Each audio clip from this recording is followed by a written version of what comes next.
La fraude à la TVA sur les quotas de carbone est sans doute l'escroquerie la plus impressionnante, avec au moins 1,6 milliard d'euros de pertes pour la France en moins d'un an. 50 milliards au niveau européen. Mais elle n'est pas la seule. Arnaque sur Internet, arnaque au PDG, aux diamants, au forex, aux encarts publicitaires se multiplient et font des milliers de victimes. Depuis 2010, 3000 sociétés françaises ont été arnaquées par des faux ordres au virement, avec un préjudice estimé à près de 700 millions d'euros. Les faux investissements, eux, sont plus durs à chiffrer, entre 200 millions et 1 milliard d'euros. Des escroqueries sophistiquées en constante évolution. Au départ, généralement, la victime va recevoir des fonds. Ils alpaguent comme ça, la victime. Ils comptent sur sa crédulité. Et petit à petit, ils vont augmenter les mises. Et bien sûr, avec une certaine, contrainte par derrière. Il y a beaucoup de complices aussi, des cabinets, des faux cabinets d'avocats, évidemment, des faux cabinets d'expertise comptable, par exemple, qui peuvent les appeler. C'est très compliqué pour les services d'investigation de remonter les filières parce qu'ils ont des techniques d'anonymisation. Malgré la difficulté de la police judiciaire pour remonter la trace des escrocs, elle situe l'origine de ces arnaques en Israël, et plus précisément parmi des immigrants français. Il s'agit d'une criminalité organisée transnationale qui agit tant sur le territoire national français qu'en Europe et voire à l'international. C'est pour ça qu'en France, au départ, comme il s'agissait des franco-israéliens, on a été fortement impactés. Toutes nos sociétés, les filiales à l'étranger, les administrations. Et puis, ils ont adopté, à chaque fois, ils adaptent leur modus operandi.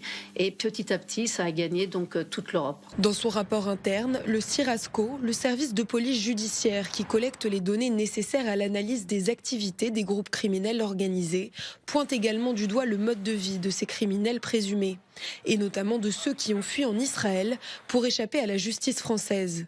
En septembre dernier, l'un d'eux a été repéré à la télévision israélienne dans le public du concours de cuisine MasterChef, venu soutenir sa femme, grande gagnante de l'émission. Eddie Habitant a été condamné par contumace dans 2 affaires de fraude qui s'élèvent à plus de 400 millions de dollars.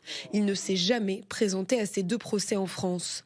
Et il n'est pas le seul à avoir fait le choix de s'échapper en Israël, renforçant ainsi un peu plus le mythe de refuge de criminels juifs attribué par certains à l'État hébreu à tort. Israël peut extrader vers la France un ressortissant israélien, elle l'a déjà fait à plusieurs reprises.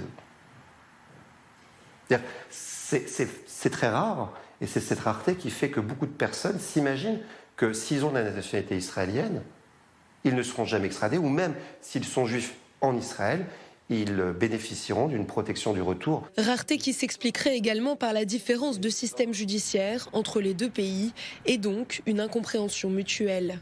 Fait notable, le franco-israélien Stéphane Alzra, soupçonné d'avoir participé à une escroquerie fiscale à 51 millions d'euros, a été extradé en avril dernier vers la France. Du côté de la police judiciaire, on assure que la coopération avec la police israélienne est excellente. Les difficultés à poursuivre des criminels auteurs d'arnaques en ligne depuis Israël étaient jusqu'ici dues à un manque de centralisation des informations. Une situation qui devrait évoluer avec l'arrivée d'un nouvel outil. Nous allons déployer un outil qui s'appelle Thésée, qui permettra de prendre toutes les plaintes en ligne pour les escroqueries commises sur Internet. Toutes ces plaintes seront donc centralisées dans mon service pour pouvoir faire l'objet de rapprochements et de recoupements. Et à partir de là, on aura une visibilité beaucoup plus globale qui nous permettra de définir avec plus de précision, plus de finesse, les liens entre la France et les pays sources. Objectif, démasquer les individus ou cellules qui se cachent derrière chaque escroquerie. Cela permettra de les poursuivre dans leur pays en coopération avec les autorités locales et surtout de regrouper toutes les plaintes afin de monter des dossiers de grande ampleur.